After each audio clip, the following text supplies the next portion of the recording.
In the name of the Father, and of the Son, and of the Holy Spirit, Christ is in our midst. You know, today we heard the Epistle of St Paul, and I encourage you to listen to that epistle either in audio form or to read it yet again and listen to the very diverse meanings in what he says today and the beautiful dichotomy of being hated by the world but loved by God. And in that epistle, we see that St. Paul writes to the church. He writes letters to the church around him, to those in Corinth, to those in Galatia, to those in Thessalonica, to the Hebrews. And he writes many letters to different areas of the church. And letter writing in the church has always been a way of communication from the time of Christ, and we see as St. Paul so clearly shows, but also later on in the history of the church as well. Now, the letter writing in the church has also been a significant way of communicating with the holy and the holy communicating with the faithful. I wanted to bring to your attention today two particular saints who letter writing was very much part of their entire existence and the way they communicated with so many around them. And they're very contemporary saints too, and I'm going to pull out my little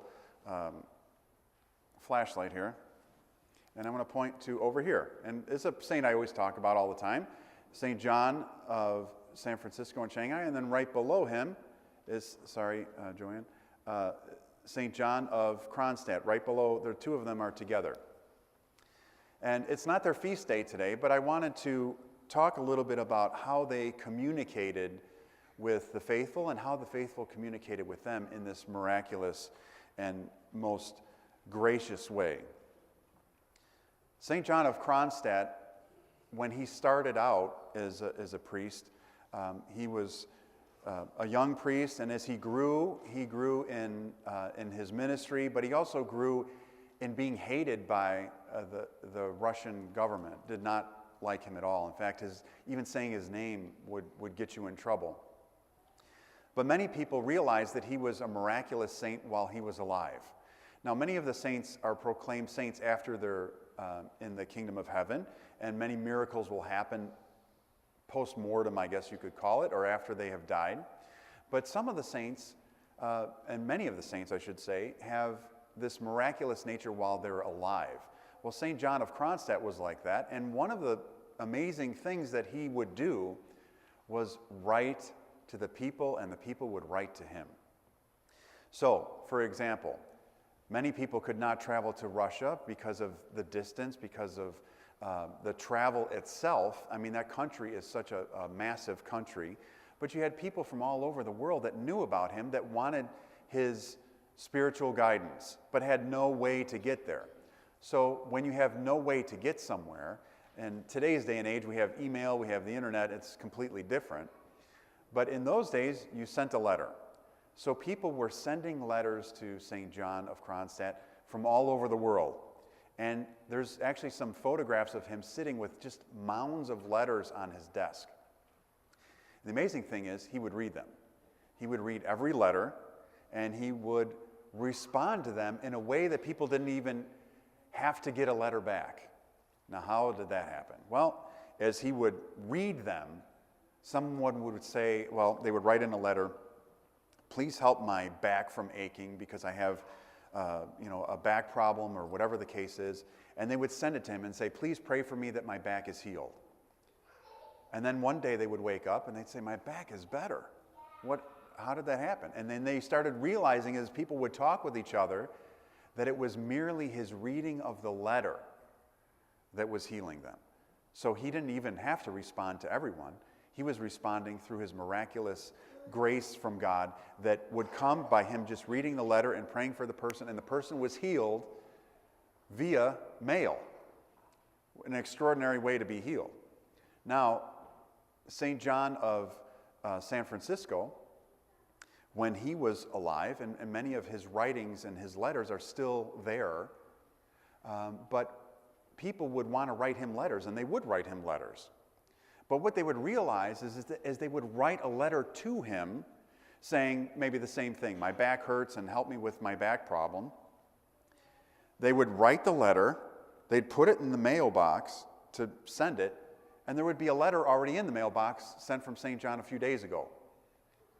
And the letter would say, I'm praying for your back to be healed. Without even knowing, he would respond, and many times the person, after just writing the letter and receiving the letter, was healed. When St. John passed away and went on to be with the saints, he had a vision that he appeared, or he didn't have the vision, but he appeared in a vision to a person that said, although I have died, yet I am still alive. Continue to talk with me. Now, many of the saints had that same phrase that they would say. Saint Seraphim, Saint Porphyrios, a new saint that we have in our church, would say the same thing. Even though I'm dead, don't let that stop you. Keep talking to me. So they have his body, St. John's body, and when they first interned him in the church, they had his mitre, because he was a bishop. They had his hat, the crown, and people would put letters inside the crown and say, well, he said to keep talking to him, so we're still going to write him letters. They would stick the letters in the crown, and they would realize that they would receive healing. After, when later on, when he was exhumed and his body was shown incorrupt, and that it had not disintegrated or decomposed at all, they put him in a large hand-carved casket, which looks very similar to our reliquary box that we put the relics of St. Athanasius in. But they put it in, and then underneath there's like a little shelf. So it's on a pedestal, and if you could kind of think underneath here, if there was like a box on the bottom, and there was a little slip hole, and you could put things in there. So people started putting names in there of people who were sick, special requests, help me with this, I'm confused about that, pray for this person, that person's name. And they started to realize that miracles were happening from the names being put underneath his body in the reliquary of him. One day, a lady went, and she put her names underneath, and she had brought a friend with her, and the friend looks and says, come on, this is a joke, right? Contemporary mind, come on, you're going to put a name in there, and like he's dead, he's not even going to read this, this is silly, this is a stupid tradition, or whatever the case is. So the lady said, I'm not going to do this, this is ridiculous. So the other lady just said, okay, I'm going to put my names in there. She did her cross, said her prayers, and then they left together. Well, that night, the lady who was skeptical had a vision in her dream, and it was St. John who came up to her in the dream. He did not bless her. He just walked up to her, and he leaned forward. Now, just imagine this. You're standing there in this dream. St. John comes right in your face, leans forward, and says, I read every single name. And then he backs up and disappears. Well, guess what happened the next morning? That lady went, she took her name, stuck it right in there, venerated his relics, and said, I'm really sorry, pray for these people. Well, many of the parish council, it was probably 2 years ago now, I took them to see St. John, and I've mentioned this before, but they were able to place their names underneath the relics of St. John. They were able to place their requests underneath the relics of St. John. And I know for all of them who were there, it was a very moving experience, as well as for some of you who have had the opportunity to go to see this wonderful saint. And I have a little picture here. This is kind of the reliquary of St. John. It's a large, full size. So this box right here is, this box right here is where his body is, full length. And then if you see this picture here, sorry, it's a little crumbled from being in my hand. But this picture here is a woman putting the names underneath the shelf. You can kind of see it. I know it's hard to see, but that's the lady putting the names under there. So it was a great blessing for the parish council to be able to be there and to be able to place their names. But I was thinking, what about all of you? Not everyone gets to go there. Not everyone has the opportunity to go see the saint, to submit their prayers, their needs, their requests. Well, there's a special blessing this week, is that someone is going to see St. John and has offered to take our names there. So whatever names, whatever requests you have will be hand-delivered and placed in by the priest underneath the tomb of St. John. They also read those names at their Paraclesi service, if we have a separate name. But if you have a special request, help me with depression, help me with my health issues, help me with whatever. You don't have to write your name on there. This is not going to be examined as it goes to be delivered. We have, the parish council is going to come forward in a minute. They're going to give you a sheet of paper and a pen.